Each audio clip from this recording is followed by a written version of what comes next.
Sophia, I used eventually wrong for 3 years. I thought it meant possibly or maybe. Oh no! What does it actually mean?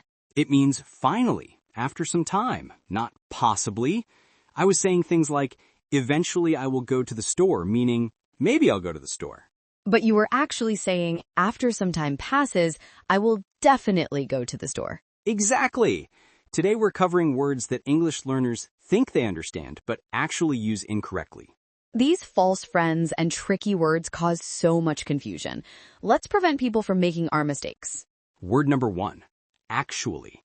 Many learners use it constantly, often incorrectly. Actually means in fact, or really. It's used to correct something or emphasize truth. I thought the meeting was at 3, but actually it's at 4. Correcting information. I actually enjoyed that movie, emphasizing that despite expectations, you really did enjoy it. Don't use actually as a filler word to start every sentence. That's overuse. Word number 2, quite. British and American English use this differently. In British English, quite good means very good. In American English, quite good means somewhat good, not amazing. So the same phrase has almost opposite meanings depending on who's saying it. Know your audience. If speaking with Americans, quite is moderate. With British speakers, quite is strong. Word 3, terrific. This sounds like terrible but means the opposite. Terrific means excellent, wonderful, great, not terrible at all. That's terrific news means that's wonderful news. Don't confuse it with horrific or terrible. The sound is misleading. English is full of these traps. Word 4, sensible. Doesn't mean sensitive. Sensible means practical, rational, showing good judgment. That's a sensible decision means it's a smart, practical choice. Sensitive means easily hurt emotionally or aware of others' feelings. Completely different meanings. Don't confuse these. Word 5, sympathetic. Doesn't mean nice or likable. Sympathetic means showing understanding and compassion for someone's problems.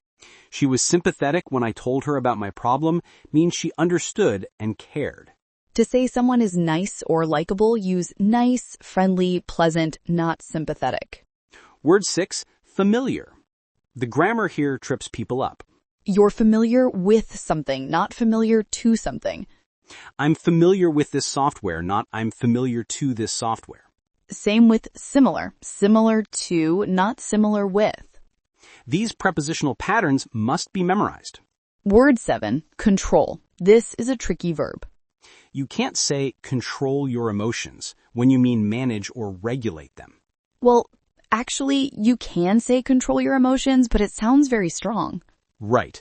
Better to say manage your emotions or regulate your emotions for everyday situations. Control implies complete power over something, which sounds exaggerated for emotions. Word 8, chance, has multiple meanings that confuse learners. By chance means accidentally, randomly. Take a chance means take a risk. I met her by chance, accidental meeting. I'll take a chance on this means I'll risk it. What are the chances means what's the probability. All different uses. Context determines meaning, and learners often miss these nuances. Word 9, attend. You can't attend to a school. Attend means go to. I attend the university, or I attend classes. But attend to means to take care of or pay attention to. I need to attend to this problem means I need to handle it, not go to it. Word 10, aggressive. Often used too negatively. In English, aggressive can be neutral or even positive in business contexts. Aggressive marketing strategy doesn't mean violent. It means bold, assertive, strong. She's an aggressive negotiator means she's tough and assertive, not mean. Context determines whether it's negative or neutral. Learn the nuances. Now let's discuss why these misunderstandings happen. Reason 1, false cognates. Words that look or sound similar to words in your language but mean different things. Eventually looks like eventualmente in Spanish or Portuguese, but the meanings differ. Always verify meanings, don't assume based on appearance. Reason 2, multiple meanings. One English word often has 5+ different meanings. Right can mean correct, direction, entitlement, immediately, and more.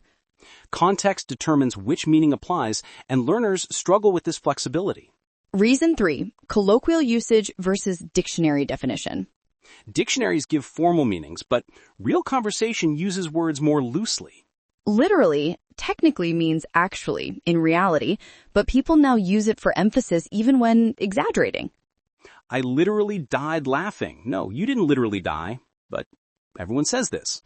Language evolves. Real usage sometimes contradicts textbook rules. Now let's give strategies to avoid these mistakes. Strategy 1. See words in context before using them. Don't just memorize dictionary definitions. Read example sentences. Watch how native speakers use the word. Notice patterns. Strategy 2. When you learn a new word, also learn what it doesn't mean. Sensible means practical. It does not mean sensitive, sensual, or sensational. Knowing what a word isn't helps prevent confusion. Strategy 3. Pay attention to prepositions that go with specific words. Make word plus preposition combinations, like depend on, wait for, arrive at. These patterns aren't logical. They must be memorized as chunks. Strategy 4. Test your understanding by using new words in sentences. Don't just nod when you hear a word. Actually write a sentence with it and verify it's correct. Active use reveals misunderstandings that passive recognition hides. Let's practice. I'll use a word incorrectly. Sophia corrects me. Ready. I'm very sympathetic. Everyone likes me. I'm very friendly. Everyone likes me. Sympathetic means compassionate, not likable.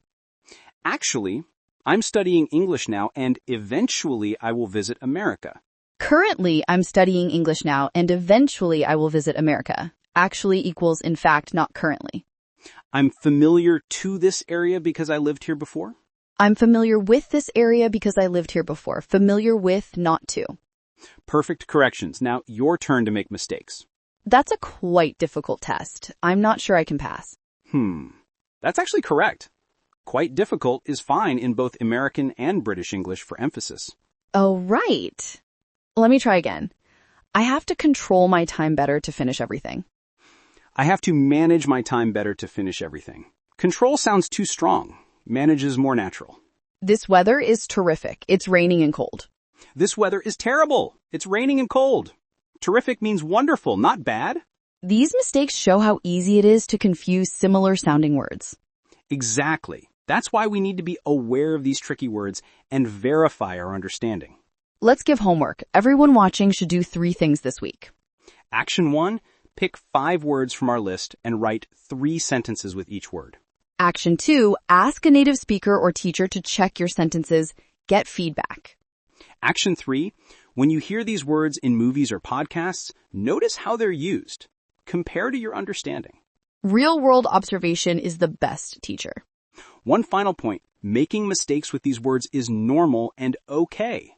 Native speakers sometimes make similar mistakes. Language is complex. The goal isn't perfection. The goal is awareness and gradual improvement. Now that you know these words are tricky, you'll pay more attention and catch yourself before making errors. Awareness is 50% of the solution. All right, everyone, comment below which word from our list have you been using incorrectly. Confession time. We all make these mistakes. Share yours. And tell us one word you learned the correct meaning of today. See you in the next video. Keep learning and correcting.